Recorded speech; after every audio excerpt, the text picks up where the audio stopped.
الحمد لله نحمده ونستعينه ونستغفره ونؤمن به ونتوكل عليه ونعوذ بالله من شرور أنفسنا ومن سيئات أعمالنا من يهد الله فلا مضل له ومن يضلله فلا هادي له ونشهد أن سيدنا ونبينا ومولانا محمدا عبده ورسوله وصلى الله تبارك وتعالى عليه وعلى آله وصحبه وبارك وسلم تسليما كثيرا أما بعد فأعوذ بالله من الشيطان الرجيم بسم الله الرحمن الرحيم.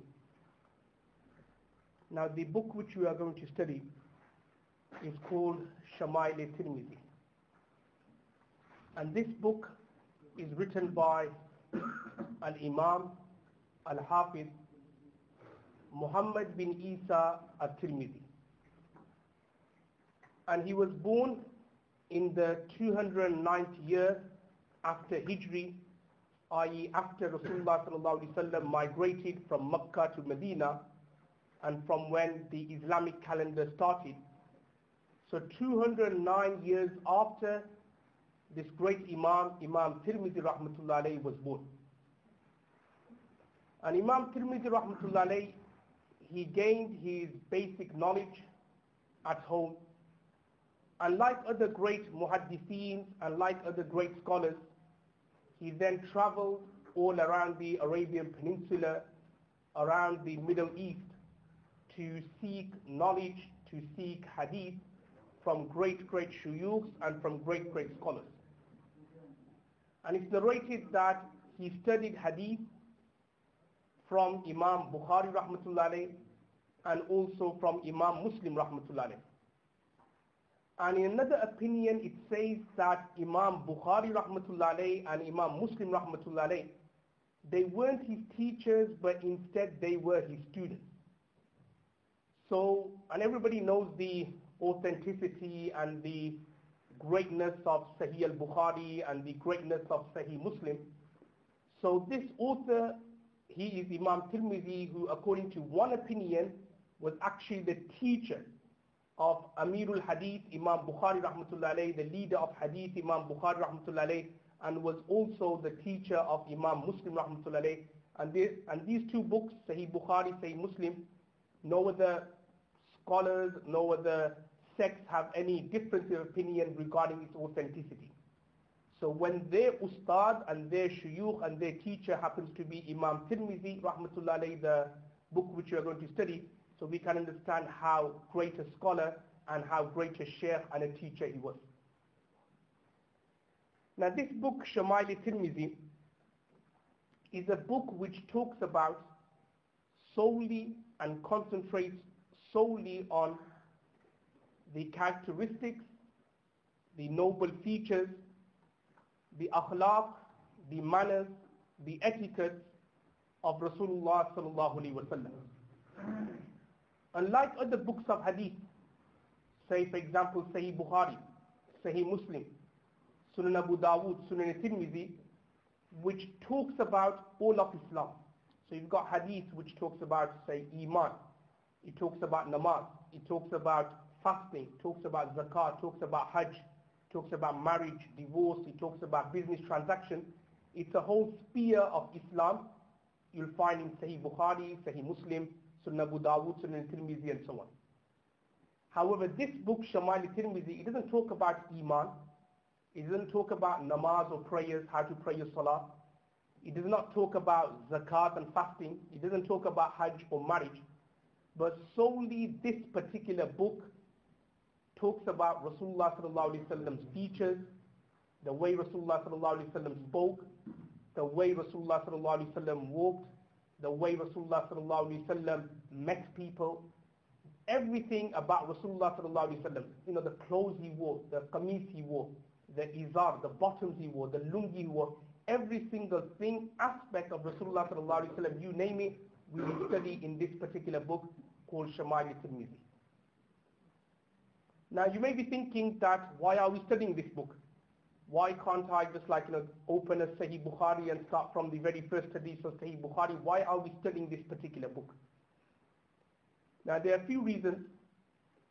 The first reason is that the scholars have written that there are two types of sunnah. There are two types of sunnah and practices. The first type of sunnah is called Sunanul Huda, which basically means those sunnahs or practices of Rasulullah sallallahu alaihi wasallam which we do to complete our fara'is and to complete our obligations. Or you could also define Sunanul Huda as those practices and those sunnahs which are considered to be Shi'arul Islam or Shi'arul Deen, which are considered to be a sign and a pinnacle and a pillar of Islam. So I'll just give you some examples, such as the 2 rakats before the Fajr, the 4 rakats before the Dhuhr, the 2 rakats after the Dhuhr. So these types of sunnahs, which we call them Sunnat-e Muakkadas, they are known as Sunanul Huda. And it will be these sunnahs which will be used on the Day of Judgment to complete our fara'id and to complete our obligations. What I mean by that, as mentioned in the hadith of Sunan Abu Dawood, that on the Day of Judgment, Allah subhanahu wa ta'ala, when He will be judging our a'mals, our deeds, first of all, He will look at our fara'id, He will look at our obligations. He will see, okay, how many prayers have you done? How many prayers have you missed? How many prayers have you done, but there was no sincerity and no ikhlas in that particular prayer? After that, Allah subhanahu wa ta'ala will then ask the angels that, does this person have any optional prayers? Did he pray any sunnah prayers before? Did he pray any sunnah prayers afterwards? And then if the angel said, yes, he prayed a lot of sunnahs before and a lot of sunnahs afterwards, then the sunnahs and the optional prayers will be used to fill in the gaps of the fara'id, to fill in the lack of sincerity and ikhlas which may have been there when you perform the fara'id and the obligations. The sunnahs and the nafal will be used to fill that gap up. And then that will be done for all a'mals, by the way, not just for prayers. It will be done for fasting as well. So again, Allah subhanahu wa ta'ala will ask that, has he done his fasting, his 30-day Ramadan, has he done that? Has he performed it? Was there any lack of sincerity and ikhlas? If there was, then Allah will ask the angels that, has he done any nafal fast say on the 15th of Sha'ban, 9th of Zulhijjah, Muharram, these kind of nafal fasts which we keep throughout the year. So then Allah will ask the angels, and the angels, if they reply by saying yes, that he did keep a lot of nafal fast, the optional fast, then the optional fast will be used to fill in the gaps in the fara'id and the obligation. And that will be done for everything. Whether it's Hajj, you done a Farz Hajj, but there were some gaps in terms of there was lack of sincerity or you did not perform it properly, then the nafals will be used to fill that up. Same with charity, zakat.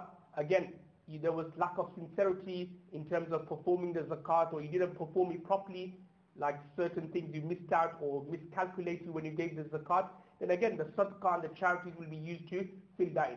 And that goes for every single aspect of Islam and every single first act of Islam. So as I was saying, that is the first category of sunnah known as Sunanul Huda, where the 2 rakats before Fajr, the 4 before Dhuhr. So to perform these sunnahs or practices, they are called Sunanul Huda, and to perform them is Sunnat-e Muakkada. And the scholars have written that those who continuously miss out the Sunnat-e Muakkada, then they will be sinful. So that is the first category of sunnah. Now the second category of sunnah is called Sunanul Zawai. And they are basically those sunnahs and practices of Rasulullah sallallahu alaihi wasallam which is not got to do with the completion of the deen or the completion of something further or obligatory, but it's got to do with Rasulullah sallallahu alaihi wasallam's everyday life. As I was explaining, the clothes which Rasulullah sallallahu alaihi wasallam wore, the way Rasulullah sallallahu alaihi wasallam spoke, the way Rasulullah sallallahu alaihi wasallam walked. Now, if somebody didn't do those sunnah, meaning, as we're going to look at later, Rasulullah sallallahu alaihi wasallam, he would sleep on the floor. Now, if somebody doesn't sleep on the floor, but he sleeps on the bed, so he won't be considered sinful for his action. But on the other hand, those who, following Rasulullah sallallahu alaihi wasallam sunnah, what we call ittibai sunnah, he then says, no, I don't want to sleep on the bed, I want to sleep on the floor, then he will be greatly rewarded and abundantly rewarded by Allah subhanahu wa ta'ala. Rasulullah sallallahu alaihi wasallam would sit on the floor and eat. So if somebody was to sit on the table, obviously we won't say he's doing something haram, he's not going to get sin for eating on the table. However, if somebody says, no, I want to follow and imitate my master Rasulullah sallallahu alaihi wasallam, and he takes out the table from home and he sits on the floor and eats, then he will get the reward and the sawab abundantly. Now this term ittibai sunnah, which we always talk about, we always think that we are always following the sunnah. I'll just give you an example of a companion, Sayyiduna Ibn Umar radiallahu anhu, how he would follow the sunnah of Rasulullah sallallahu alaihi wasallam, how he would do what we call as ittibai sunnah.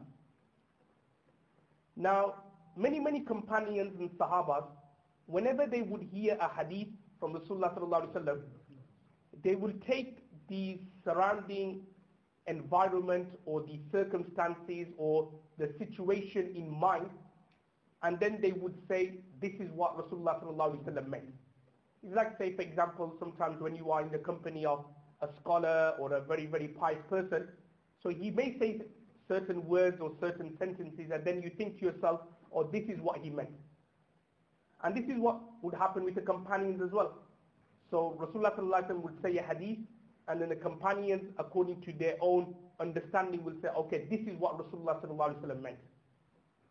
But on the other hand, Ibn Umar radiallahu anhu, he was one of those companions, he never ever interpreted the hadith of Rasulullah sallallahu alaihi wasallam. What I mean by that is, word for word, action for action, he would copy and imitate Rasulullah sallallahu alaihi wasallam.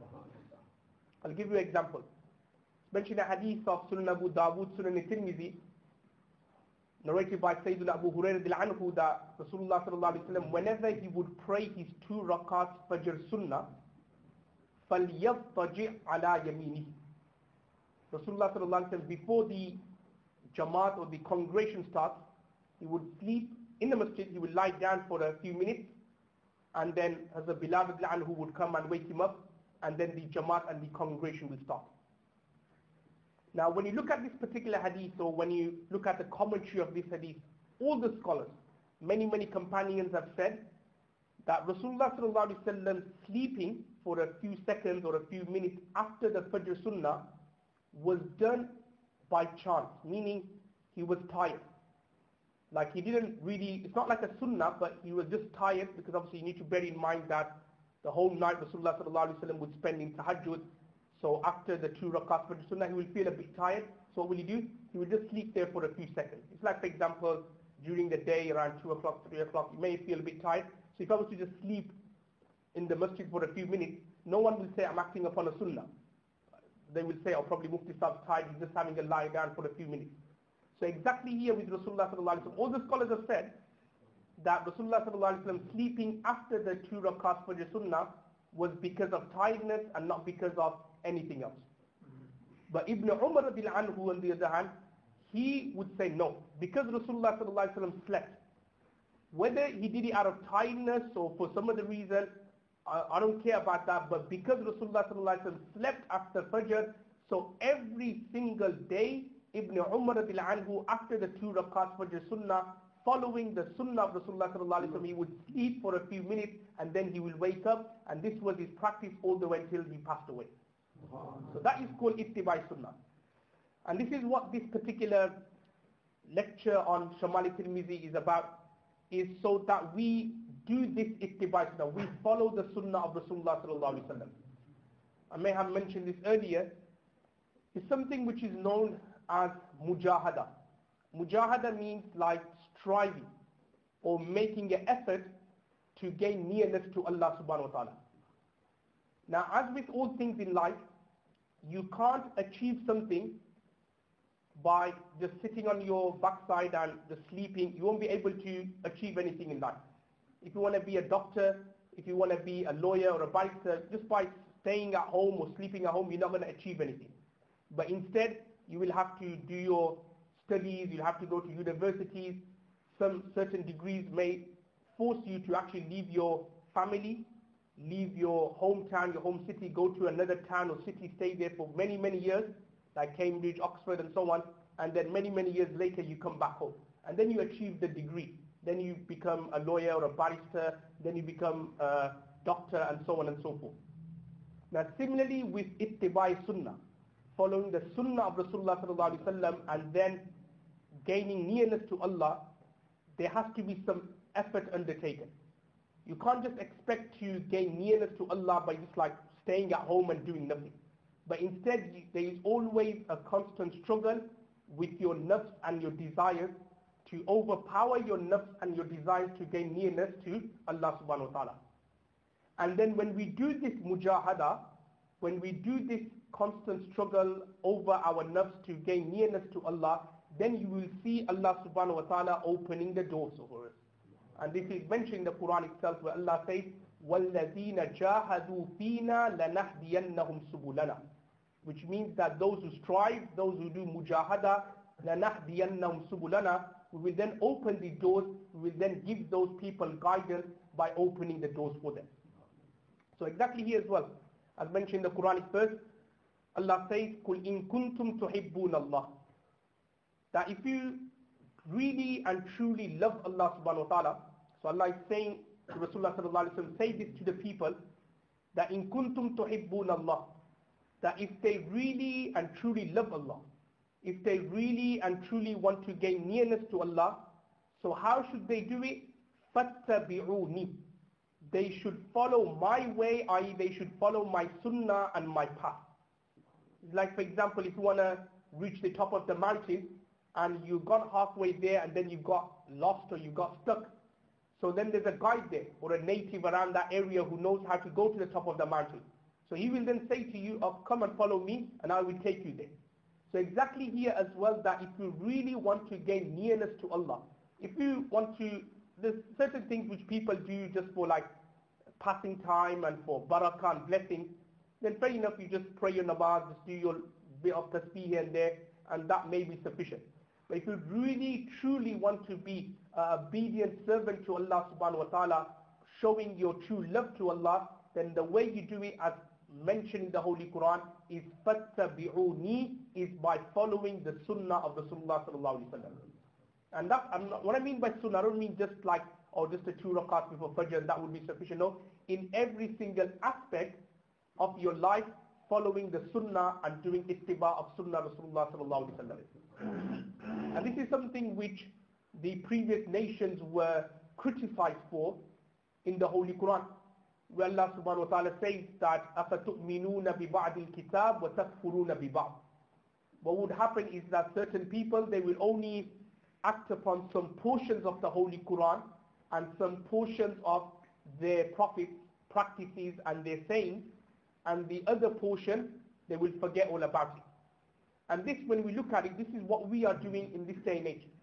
We are kind of living this kind of life where certain parts of our life is following the Quran and Sunnah, but the other part, the Quran and Sunnah goes. Take example of wedding, where at the beginning, you get the Imam Sahib there, and he does the nikah, he does the marriage. So that's okay, you're following the Quran and the Sunnah there. But as soon as the Imam Sahib goes, then the music comes on.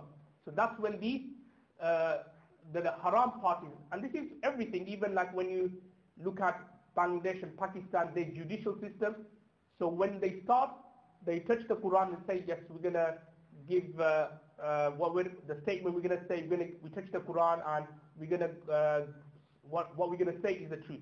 And afterwards they take the Quran away and then they pass judgment according to the Bangladesh and Pakistani constitution. So these are all examples of following parts and portions of the Quran and the Sunnah, and the others we're not following it. But if you want to truly gain nearness to Allah, it's not like 50% following the Sunnah. No, you have to completely follow the Sunnah of Rasulullah sallallahu alaihi wasallam to gain nearness to Allah subhanahu wa ta'ala. I'll just finish up with this hadith regarding this section. A hadith which can be found in Sahih Bukhari, narrated by Sayyidina Abu Hurairah anhu, that Rasulullah sallallahu alaihi wasallam has said that all of my ummah will enter Jannah and paradise illa Aba, except those who refuse. So all of my ummah will enter Jannah and paradise illa Aba, except those who refuse. So the companions asked, Ya Rasulullah, what do you mean by illa aba? What do you mean by except those who refuse? So Rasulullah sallallahu alaihi wasallam then replied by saying that those who obeyed me, like followed my sunnah, followed my way, they will enter Jannah and paradise. And those who refuse to obey me, i.e. those who refuse to follow my sunnah, then these people would not enter Jannah and would not enter paradise. What we can understand is that it's a twofold thing. Not only do you just require the Holy Quran, but also you require the Sunnah of Rasulullah sallallahu alaihi wasallam, the practice of Rasulullah sallallahu alaihi wasallam, the sayings of Rasulullah sallallahu alaihi wasallam for your guidance and for your hidayah. There are certain people around this day and age who call themselves the Ahl Quran, which basically means they just follow the Quran and they don't follow the Sunnah.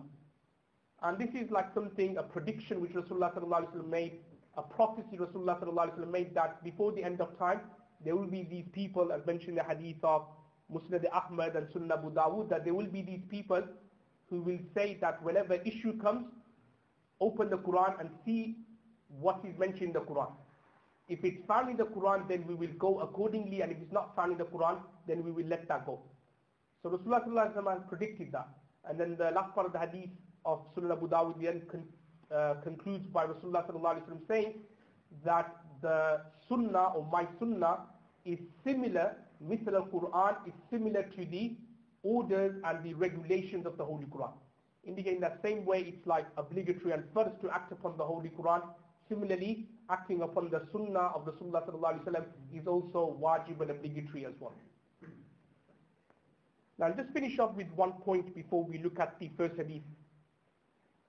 The point which I want to mention is learning hadith and studying hadith is very, very important. Not because of trying to follow the Sunnah of Rasulullah sallallahu alaihi wasallam, but it is important in terms of you know the exact words of the hadith. And the reason why I'm saying this is because sometimes what happens is many brothers, they either listen to lectures or they read on the internet certain things and they get kind of mixed up. Then what happens, then they narrate hadiths to people, but they don't actually narrate the correct hadith. They kind of narrate parts of the hadith and then they exaggerate on certain things, add some other things themselves, and then they put forward that as a hadith. When we look at the companions, they were very, very cautious when it came to narrating hadith. Very, very cautious. Sayyidina Umar bin Khattab radiallahu anhu, Sayyidina Ali radiallahu anhu, there were two companions where if anybody narrated a hadith to them, they would say to them, bring me a proof that this is a hadith.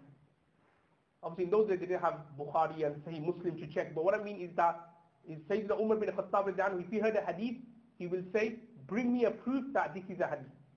A good example will be that once Sayyidina Umar bin Khattab radiallahu anhu, he sent someone to call for Abu Musa al-Ashari radiallahu anhu, a companion, to go and call him, to bring him to his house for a certain issue.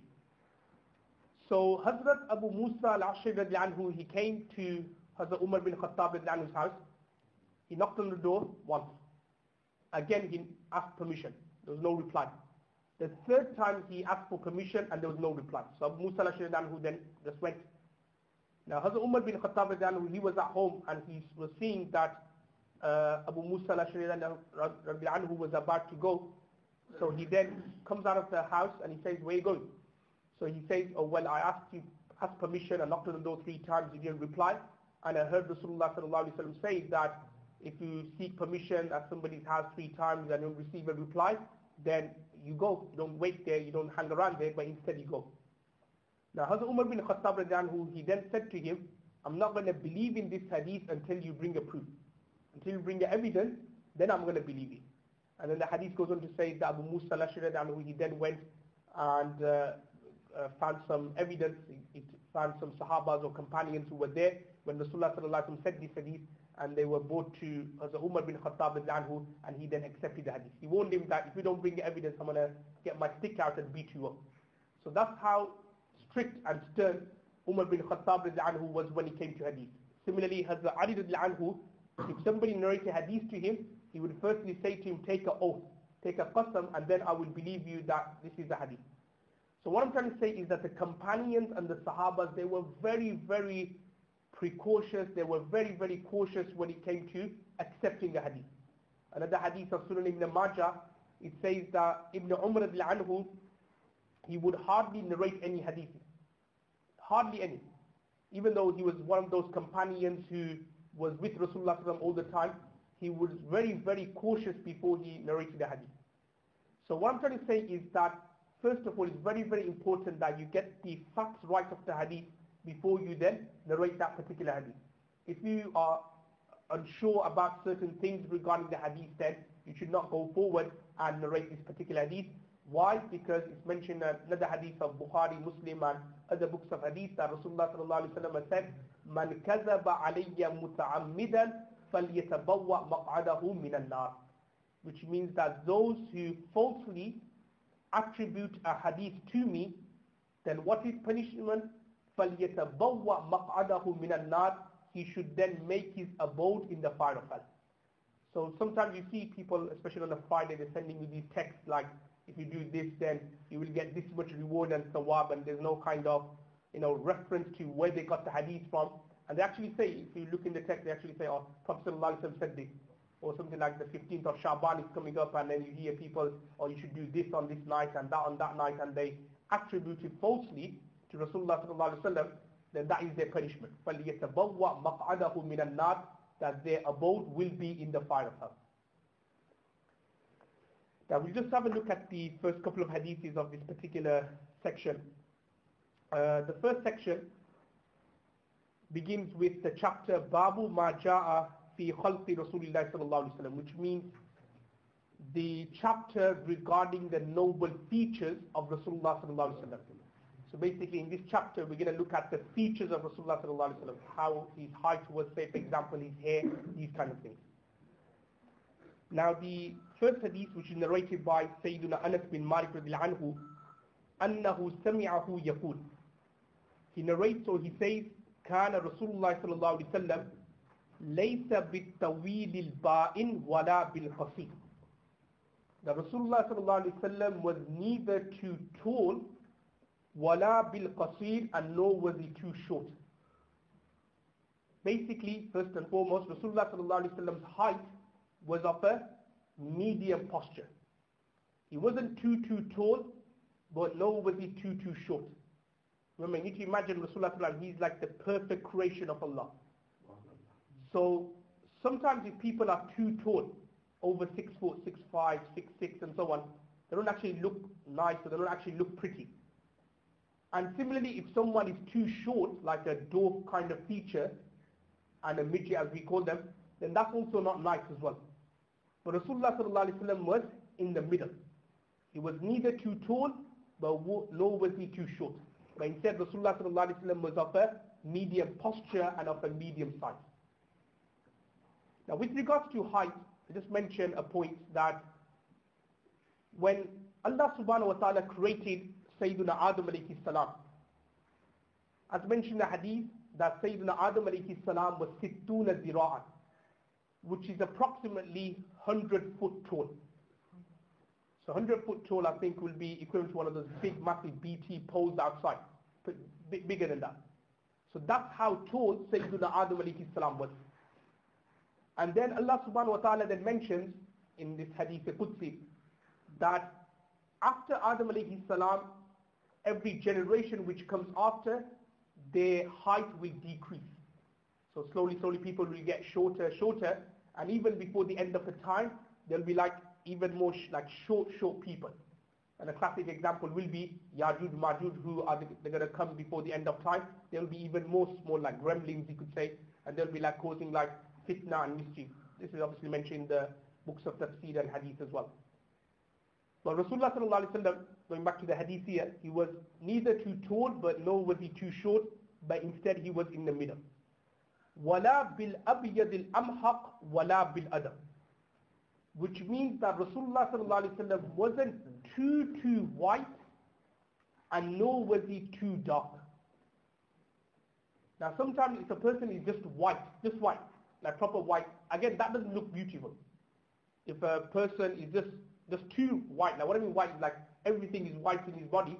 That doesn't actually look pretty. And similarly, if someone is too dark, then obviously that doesn't look pretty and handsome as well.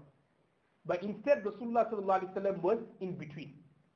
Like he wasn't too white, but nor was he too dark. But instead, he had a nice tan to his skin, and he had a nice glow to his skin. So that's what the next feature of Rasulullah sallallahu alaihi wasallam, that he was in between. The third thing which is mentioned here in the hadith, wala bil ja'd al qatat wala bil sabt. That Rasulullah sallallahu alaihi wasallam's hair, it was not straight, but nor was it too curly. So it wasn't like proper straight, but at the same time it wasn't curly.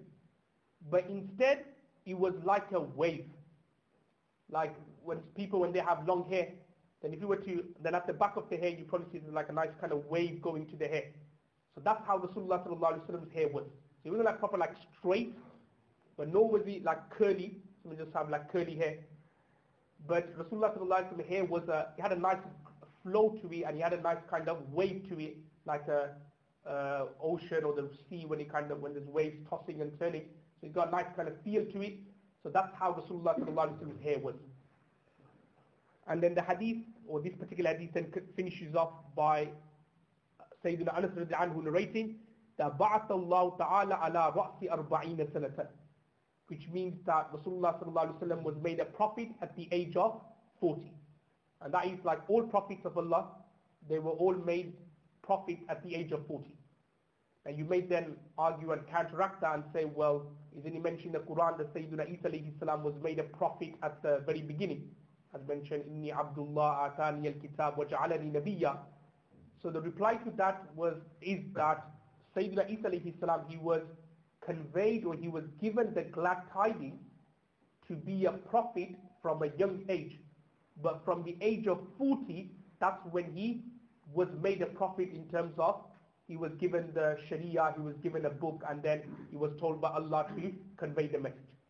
So even though there may have been prophets before who have been told at a young age to be a prophet, but their responsibility started from the age of 40.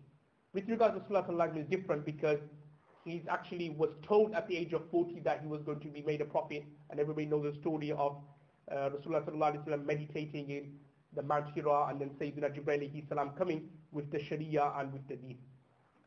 Now the hadith then goes on to say, فَأَقَامَ بِمَكَّةَ عَشْرَ سِنِينَ وَبِالْمَدِينَةِ عَشْرَ سِنِينَ. That Rasulullah sallallahu alaihi wasallam then lived in Makkah for 10 years, and then he lived in Medina for 10 years. And the hadith goes on to say, فَتَوَفَّاهُ اللَّهُ تَعَالَى عَلَى رَأْسِ 60 سَنَةً. That Rasulullah sallallahu alaihi wasallam passed away at the age of 60. Now that will lead to an objection here regarding this hadith, because as many scholars have said, and also all of you know, that Rasulullah sallallahu alaihi wasallam, he passed away at the age of 63, and he lived in Makkah for 13 years. In this hadith he says that he lived in Makkah for 10 years, but as mentioned in other authentic hadiths, that Rasulullah sallallahu alaihi wasallam lived in Makkah for 13 years, and then in Medina for 10 years. So total he was like living 23 years, that was his mission, and he passed away at the age of 63. But in this hadith says here that no, he lived in Makkah for 10 years, and he passed away at the age of 60.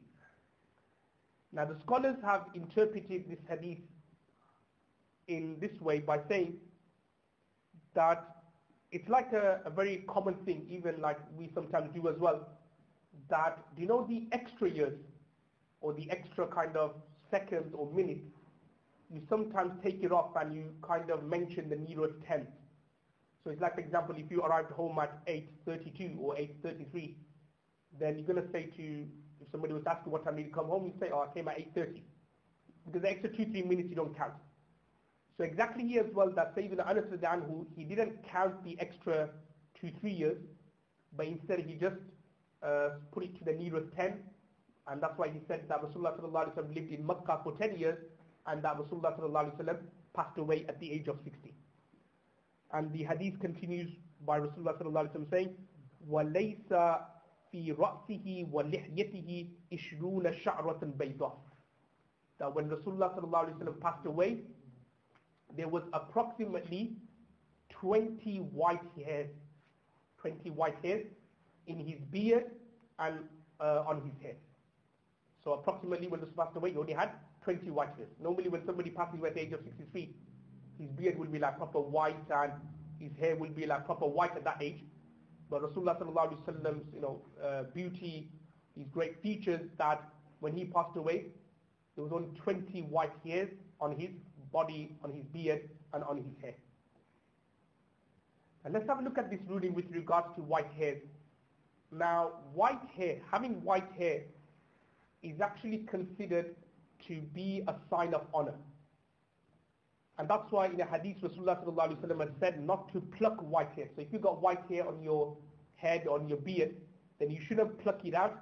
Why? فَإِنَّهُ نُورُ الْإِسْلَامِ, because it is a sign that this person has got the light of Islam in him. Now how does that happen? When somebody gets white hair, it's a sign that he's got this kind of honor and this kind of, we say in Arabic, waqar, which means this kind of aura about him.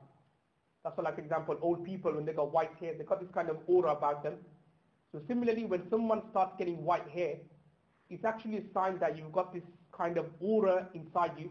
You've got this kind of waqar, this kind of respect and honor inside you. So therefore, Rasulullah sallallahu alaihi wasallam has advised that don't get rid of this honor and this kind of respect and this aura, but instead you should keep the white hair. And as mentioned in the hadith, فَإِنَّ نُورُ الْإِسْلَامِ, it's a sign that you've got the light and the nur of Islam inside your heart.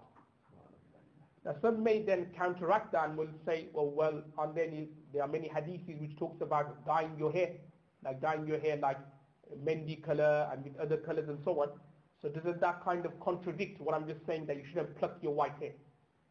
Now the answer to that apparent contradiction will be, is that dyeing your hair during the Rasulullah sallallahu alaihi wasallam time was given because of a particular reason. It's known in Arabic for a particular maslihah. And maslihah, what we mean is that to kind of put some fear into the enemy, Rasulullah sallallahu alaihi wasallam advised the companions that as soon as you get white hair, so that the enemies don't think you to be weak, start dyeing your hair so that you, in front of their eyes, will be considered strong and bigger, and that kind of weakness is not shown in front of them. However, when that is not the case, like for example in the UK and so on, where there's no need for us to show our might and so on, in that situation you should leave the white hair, and that is considered to be very blessed in Islam, as mentioned in the hadith, فَإِنَّهُ نُورُ الْإِسْلَامِ. The next hadith, which is mentioned here again, narrated by Sayyidina Anas bin Malik radiyallahu anhu, كان رسول الله صلى الله عليه وسلم ربعة, that Rasulullah sallallahu alaihi wasallam was of a medium posture. So rub'a means that he was medium built. وَلَيْسَ بِالطَّوِيلِ وَلَا بِالْقَصِيرِ. So we already looked at these words before. Rasulullah sallallahu alaihi wasallam was neither too tall and nor was he too short. Hasanul Jism. Rasulullah sallallahu alaihi wasallam's body was very, very beautiful. وَكَانَ شَعْرُهُ لَيْسَ بِجَعْدٍ وَلَا سِبْتٍ. And Rasulullah sallallahu alaihi wasallam, again we looked at this word above, that he didn't have long hair, or he didn't have straight hair, and nor was his hair curly, but instead he had a kind of flow to it at the end. Asmarul Lawn, Rasulullah sallallahu alaihi wasallam had a brownish kind of complexion, i.e. he wasn't too white and nor was he too dark. And then this part of the hadith then finishes off by talking about Rasulullah sallallahu alaihi wasallam's walk. And it says that إِذَا مَشَى يَتَكَفَّأُ, that when Rasulullah sallallahu alaihi wasallam would walk, it would seem as though that he was descending from a high place. Now let's have a look at this word يَتَكَفَّأُ. Now one opinion regarding this word يَتَكَفَّأُ means that when Rasulullah sallallahu alaihi wasallam would walk, he would walk and he would lean forward slightly. So when he would walk, he would slightly lean forward and then he would walk. So when he would walk, it's not like proud people or arrogant people that when they walk with their chest sticking out. But instead Rasulullah sallallahu alaihi wasallam would walk in a humble way with his back slightly leaned forward, and then he would walk in that particular way. Another opinion with regards to the word yatakaffa'u means that when Rasulullah sallallahu alaihi wasallam would walk, he would walk by lifting his legs, meaning that he would actually take steps, one step, two steps, he would actually take steps, and he would not drag himself.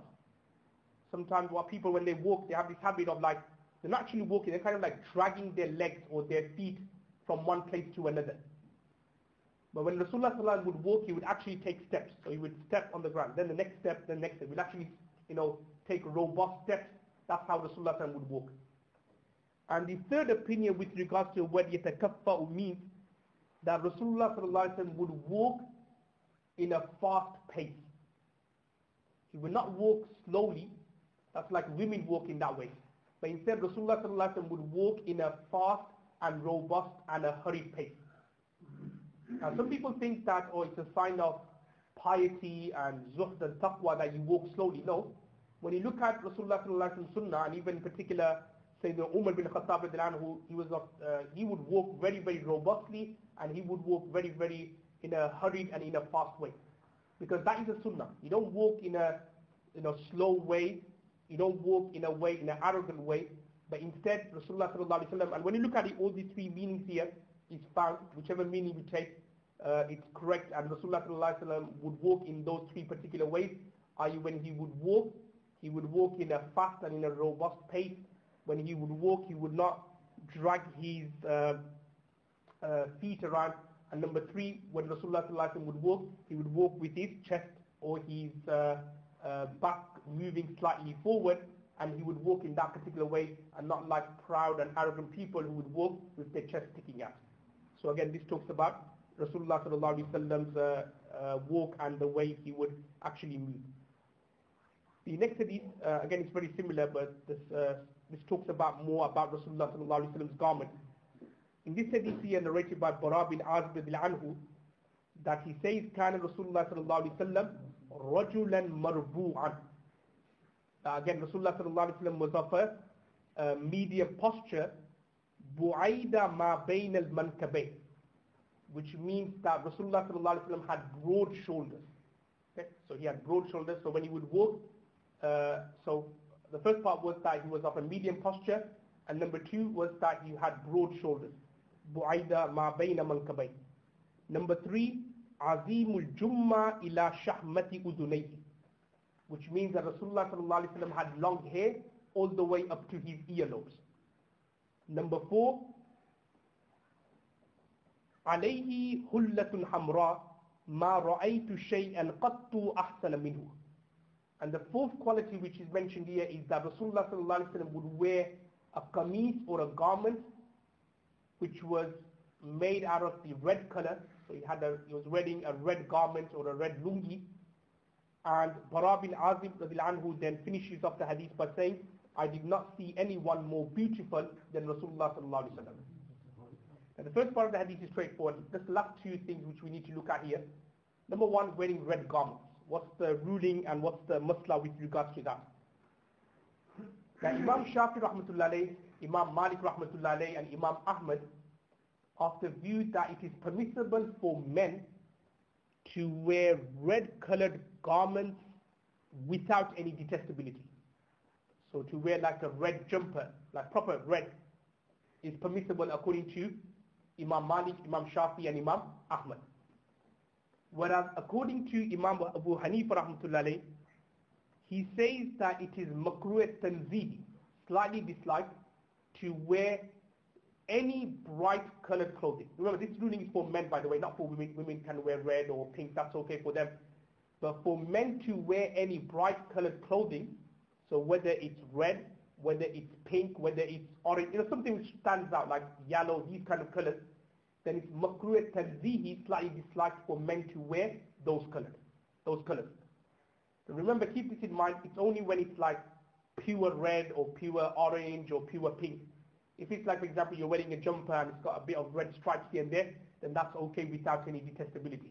But to actually wear like proper red jumper, red or pink jumper or orange jumper and so on for men, then that is considered makruh tanzihi and slightly disliked.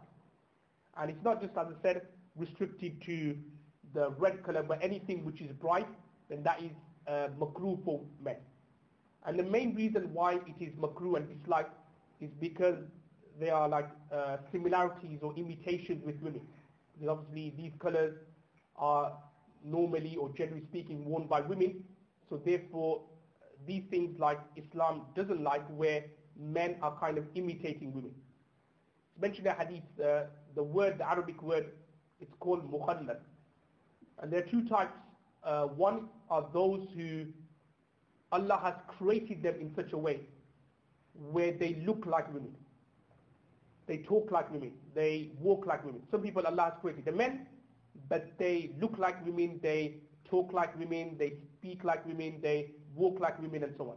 So those people are forgiven because Allah has created them in that particular way.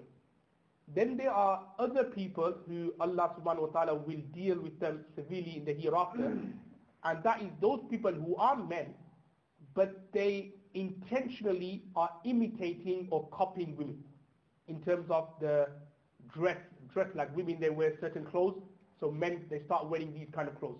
Or like, for example, the way a woman speaks or walks, then if a man starts copying that and starts imitating that, then these people are cursed by Allah subhanahu wa ta'ala. So similarly, to wear any kind of colors which are just unique for women, so if a man was to wear it, then he will be severely cursed and severely punished by Allah subhanahu wa ta'ala in the hereafter. And then the last part of the hadith, Rasulullah sallallahu alaihi wasallam says, "Ma ra'aytu shay'an qattu ahsana min." The Bara bin Azib says that I have not seen anyone more beautiful than Rasulullah sallallahu alaihi wasallam. Now you may be thinking, I heard or I thought that, or Sayyidina Yusuf alayhi salam was the most beautiful. No. It was actually Rasulullah sallallahu alaihi wasallam was the most beautiful of all creations, even more beautiful than Sayyidina Yusuf alayhi salam. And it's mentioned in the hadith narrated by Aisha anha that, obviously you've heard the story about Yusuf alayhi salam, that when Zulaykha, who kind of obviously tried to tempt Yusuf alayhi salam, so she told all the women of the household to start cutting some things. So they had a knife in their hand, so they were cutting some things. And then she told Yusuf alayhi salam to just pass by them, not to say anything, not to speak to them, but just to pass by them.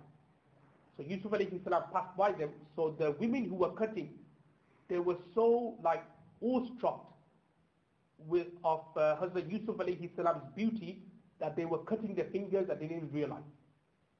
Sayyidah Aisha Danha says that if Rasulullah sallallahu alaihi wasallam, if he had walked past, then the women of Zulaykha, not only would they have cut their fingers, they would have cut their hearts. Meaning that they would just be cutting and cutting their hearts, killing themselves. Why they would, that's how awestruck they would have been on Rasulullah sallallahu alaihi wasallam's beauty. So this is how Rasulullah sallallahu alaihi wasallam, how beautiful he was, and that's how Bara bin Azib says, "Ma ra'aytu shay'an qattu ahsana min." I have not seen anyone more beautiful than Rasulullah sallallahu alaihi wasallam. Just leave it here for this week. Then I'll go to the tawfiq to have tomorrow's be said. Does anybody have any questions they would like to ask regarding either the topic or anything?